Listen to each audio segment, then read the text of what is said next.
মানুষের হোল বডিতে মাথা থেকে পা অবধি সব এরিয়াতেই ক্যান্সার হয়, but why are we so bothered about cervical cancer? As gynecologists আমি অফকোর্স আমার ফিমেল পেশেন্টসদের জন্য এইটার ব্যাপারে bother, because cervical cancer cause হয় through infection. Human papilloma virus শরীরে ইনফেক্ট হবেই কোনো না কোনো সময় টাইমে, বাট সেটা বিনাইন হিসেবেই থাকে। কোনো ম্যালিগন্যান্সি যে সঙ্গে সঙ্গে ইনফেকশন হলো আর ক্যান্সার কনভার্ট হয়ে যাবে এরকম নয় জিনিসটা। কারোর শরীরে কোনো মিউটেশনস হলো, কোনো চেঞ্জেস হলো, তবেই সেটা কনভার্ট হবে টু ক্যান্সার। যেরকম সব কিছু শরীর খারাপ সবার হয় না, এটাও সেরকম ইনফেকশন সবার হতে পারে, বাট কনভার্ট টু ক্যান্সার সবার হবে না। আপনাদের সবারই ছোট ছোট বাচ্চারা আছে, তাদের ভ্যাকসিনেশন নিয়ে আপনারা সবাই নিশ্চয়ই খুবই অ্যালার্ট অ্যান্ড বদার। ঠিক বলছি তো? ইয়েস। কখন কোন ভ্যাকসিনটা হবে, ছোট থেকে যত রকমের ভ্যাকসিন আছে সব কিছু দিয়েছে, মানে যতবার ইনজেকশন দেওয়ানো যায় বাচ্চাকে, এটা না ভেবে তার ব্যথা লাগছে কেন না বেনিফিটের জন্য দিচ্ছি। আগে নেক্সট হচ্ছে কোভিড। যখন কোভিড এলো তখন আমাদের মেন্টাল মেকআপ কিরকম ছিল, কখন ভ্যাকসিনটা পাবো, কেন ডিটেলসে কিছু জানা ছিল না অ্যাবাউট দ্য ডিজিজ। এটা জানা ছিল যে ভ্যাকসিনেট হয়ে গেলে আমি সেফ। এইচপিভি ভ্যাকসিনেশনও কিন্তু সেরকমই জিনিস। এইটা বাচ্চাদের দেওয়ার জন্য 9 ইয়ার্স থেকে এজ স্টার্ট, ঠিক আছে? তো 9 ইয়ার্স অনওয়ার্ডস যাকে হোক দেওয়া যাবে, কিন্তু যতটা কম এজে দেওয়া যায় বিফোর তার ম্যারেজ, বিফোর সে সেক্সুয়ালি ইনভলভ, তাতে ততটা বেশি ইফেক্টিভলি কাজ করবে। কেন ভাইরাস তো তখনও ওই জায়গায় ইনকর্পোরেট হয়নি, ঠিক আছে? এই জন্য মেন এজটা 9 to 14 ইয়ার্স বলা হচ্ছে, কারণ যত ইয়াং এজে দেওয়া যায় তত তার এফিকাসি বেশি হবে, ততটা বেশি ইফেক্টিভ হবে এবং সে life long vaccinated and safe থাকবে। তো যে কোনো ক্যান্সার বা স্ক্রিনিং এর একটা পার্ট থাকে যে আমি জানবো কি করে বা কি করে বুঝবো। স্ক্রিনিং পার্টটা আমি মায়েদের জন্য বলছি, এটা বাচ্চাদের জন্য নয়। যারা মারা আছেন বা আপনাদের যারা রিলেটিভস ফ্রেন্ডস তাদের সবাইকে বলতে পারবেন যে সার্ভাইকাল ক্যান্সার কিন্তু স্ক্রিন করে বোঝা যায়, ঠিক আছে? প্যাপ স্মিয়ার বলে একটা টেস্ট হয়, যেটা যে কোনো জায়গায় আউটডোর বেসিসে খুবই কম খরচায় খুবই সিম্পল ভাবে উইদাউট এনি পেন এই টেস্টটা করা যায়। আমাদের নারায়ণাতে রোজই অনেকগুলো করে প্যাপ টেস্টিং করা হয়, সেটা as a screening test for cervical cancer. এবং বাচ্চা বা আপনারাও যদি ভ্যাকসিনেটেড হন, সার্ভাইকাল ক্যান্সারের স্ক্রিনিংটা কিন্তু বাদ যায় না। এটা নিয়মই হচ্ছে once a person is married above the age of 25 years, every 3 years তাকে এই প্যাপ টেস্টটা স্ক্রিন করতে হবে, যাতে সার্ভাইকাল ক্যান্সারের কোনো আর্লি চেঞ্জেস আছে কিনা ধরা পড়ে। সিমিলারলি এইচপিভি ভাইরাস আছে কিনা তার সার্ভিক্সে, সেটাও কিন্তু ওইভাবেই টেস্ট করে ধরা পড়া যায়। সো এই পার্টটা মায়েদের জন্য। নেক্সট, ভ্যাকসিনেট কাদেরকে করা হবে? অফকোর্স 9 to 14 ইয়ার্স বা তারপরেও 15 ইয়ার্স এন্ড অ্যাবাভ করা যেতে পারে, কিন্তু মোস্ট ইফেক্টিভ যখন আমরা আর্লি এজে করব। ইভেন আপনারা মায়েরা সবাই তারাও if below the age of 45 years তারাও ভ্যাকসিন নিতে পারেন। এফিকাসি মোরালেস ভালোই হবে, বাট এইটা গ্যারান্টি করা যাবে না যে কোনো চেঞ্জেস হয়ে গেছে কিনা সেলসে। এই জন্য আমরা ইয়াং এজটাকে বা স্যাররা ইয়াং এজটাকে বেশি ফোকাস করছেন এখন ফর দ্য ভ্যাকসিনেশন, ঠিক আছে? তো এই ভ্যাকসিনটা কটা ডোজ দিতে হবে? 9 to 14 ইয়ার্সে যখন আমরা দেব, দুটো ডোজ দাঁড়াচ্ছে। একটা যদি সাপোজ আজকে নিচ্ছেন সেটা 0 হলো, তারপরে 6 to 12 মান্থসের মধ্যে নেক্সট ডোজটা নিতে হবে। তাহলে উইদিন 1 ইয়ার দুটো ডোজ কমপ্লিট অ্যান্ড বাচ্চা কিন্তু লাইফ টাইম প্রোটেকশন পেয়ে যাচ্ছে। এটার কোনো রিপিট বুস্টার ভ্যাকসিনেশন বা এরকম কিছু হয় না। ভ্যাকসিন দু টাইপের অ্যাভেলেবল, আগে 3 টাইপ ছিল, একটা উঠে গেছে। এখন আমাদের 2 টাইপের অ্যাভেলেবল আছে ভ্যাকসিন, এবং দুটোই বেশ কস্টলি ভ্যাকসিন।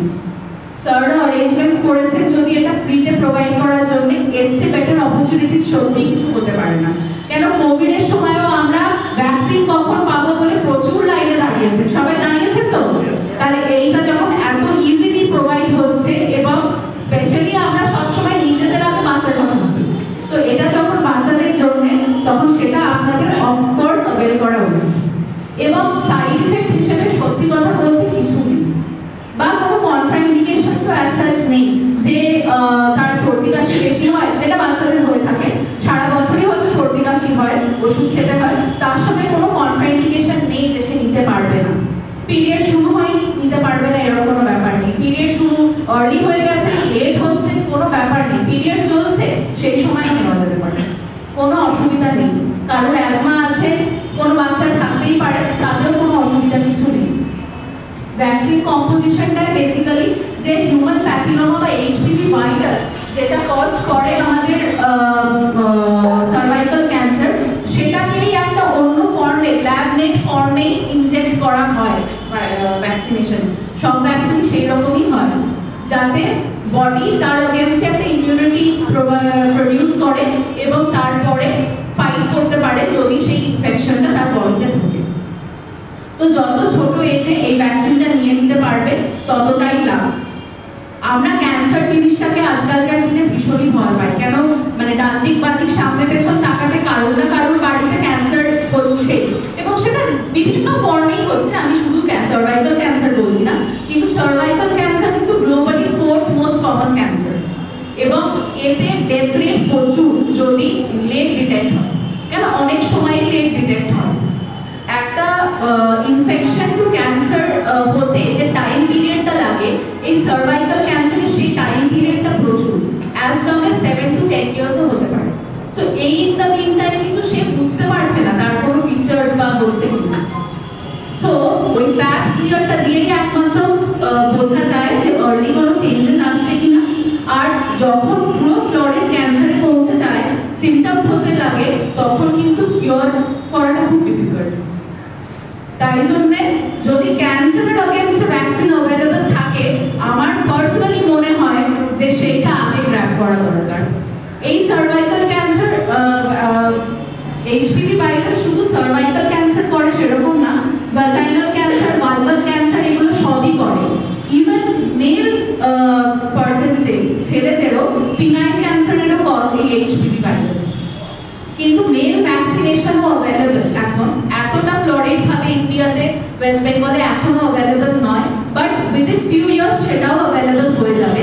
যেই ভ্যাকসিনটা মেয়েদের দেওয়া হচ্ছে সেটা নয়, তার আরো একটা গ্রেডেড ভার্সন আছে যেটায় 4 টাইপের ভাইরাস ইনকর্পোরেট করে দেওয়া আছে, যাতে 4 টাইপস অফ ভাইরাসের অগেনস্টে, মানে এইচপিভি ভাইরাসের 4টে টাইপের অগেনস্টে প্রোটেকশন থাকে, সেইটা ছেলেদের জন্যও অ্যাভেলেবল। আমার ছেলে আছে ছোট, তার যখন বয়স হবে এবং যদি ভ্যাকসিনটা অ্যাভেলেবল হয়ে যায় তখনকার মধ্যে, আমি কিন্তু তাকে দেবো, যদিও সে ছিল। সো অ্যাজ ফিমেল মেয়েদের মা বা বাবা, আপনাদের তো সার্ভাইকাল ক্যান্সার ভ্যাকসিনটার ব্যাপারে চিন্তা ভাবনা করা উচিত। এই যে আজকে বলছি, এটা শুনলে, গুগল খুললে সবকিছু তো গুগল থেকে এখন পড়া হয়, গুগল আন্টি সবকিছুই বলে দেন, তো এটাও বলে দেবেন যে সার্ভাইকাল ক্যান্সার কি এবং তার ভ্যাকসিনগুলো কি। 2 টাইপের ভ্যাকসিন অ্যাভেলেবল আছে, গার্ডাসিল আর সার্ভোভ্যাক। সার্ভোভ্যাকটা ইন্ডিয়া মেড ভ্যাকসিন, গার্ডাসিলটা ইন্টারন্যাশনাল ভ্যাকসিন। প্রচন্ড ভালো ইফেক্টিভ দুটোই, এবং দুটোই বেশ কস্টলি, এবং যদি স্কুল প্রোভাইড করছে, এই ইনিশিয়েটিভটা ওনারা নিয়েছেন। এখন গভর্নমেন্টও অনেক জায়গাতে টাই আপ করেছে, বিকজ ইন্ডিয়া ভ্যাকসিনটা বানিয়েছে, তারা আরো প্রডিউস করছে, ভ্যাকসিনস প্রোডাকশন চলছে। তো এই অপরচুনিটিটা অফকোর্স নেওয়া উচিত। এটার ব্যাপারে আরো যদি আপনাদের কোনো কোয়েশ্চেন্স থাকে বলুন, আমি সেগুলো আনসার দেব। আমি সুপ্রজা আছেন আমার কলিগ, দুজনেই আছি।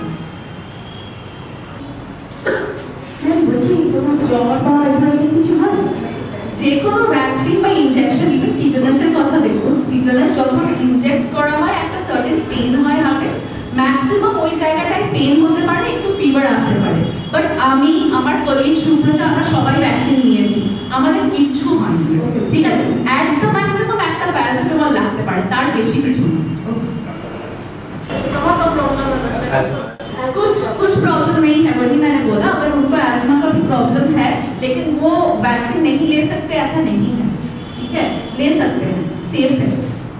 I feel very honored that ऐसे campaign का I am a part of it. सबसे पहले let's understand कि what is cervix, उसके बाद उसके कैंसर और प्रिवेंशन के बारे में। तो फीमेल्स में एक ऑर्गन होता है जिसे हम कहते हैं यूट्रस, जरायु बंगाली में, या फिर बच्चादानी, उसको हम कहते हैं cervix. It is a very private part of a female body. इस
इंजेक्शन की वजह से जो थोड़ा बहुत प्रॉब्लम होगा, अगर वहाँ पे रेडनेस हो रही है, पेन हो रहा है, थोड़ा फीवर आ रहा है, उसके ज़्यादा बेबी को कोई ज़्यादा साइड इफेक्ट्स नहीं होंगे। For an age group that is beyond 14 years of age, chances of cancer is still there. आपके लिए एक चीज़ है, वो होता है स्क्रीनिंग। स्क्रीनिंग मतलब कैंसर होने से पहले हम ये डिटेक्ट कर रहे हैं कि आपको कैंसर होने का रिस्क कितना है। There is a test that is called as pap smear, and I am very proud to say that I come from a hospital जहाँ पे पैप स्मीयर के टेस्ट एवरी डे होते हैं। I am someone who I am myself vaccinated by HPV vaccination. हम regularly pap screening भी करते हैं। ये उन मदर्स के लिए है जिन्होंने एज क्रॉस कर लिया है, जो वैक्सीनेटेड नहीं है। एवरी 3 years आप पैप स्मीयर करा सकते हैं, चेक कर सकते हैं कि आप एक्सपोज तो नहीं है HPV वायरस से, आपको रिस्क होने का चांस तो नहीं, आपको कैंसर होने का चांस तो नहीं है। बट अब क्योंकि वी हैव अ चांस कि हम अपने बच्चों को बचा सकते हैं, हम इस प्रोग्राम को डायरेक्ट कर रहे हैं towards 9 to 14 years। I am very thankful to the club, Rotary club and also my hospital that they have come together to put this campaign. आज आप लोग इतने सारे लोग आए हैं अपने बिजी शेड्यूल से टाइम निकाल के, आप लोग मेरी बात इतने ध्यान से सुन रहे हैं। I would be even more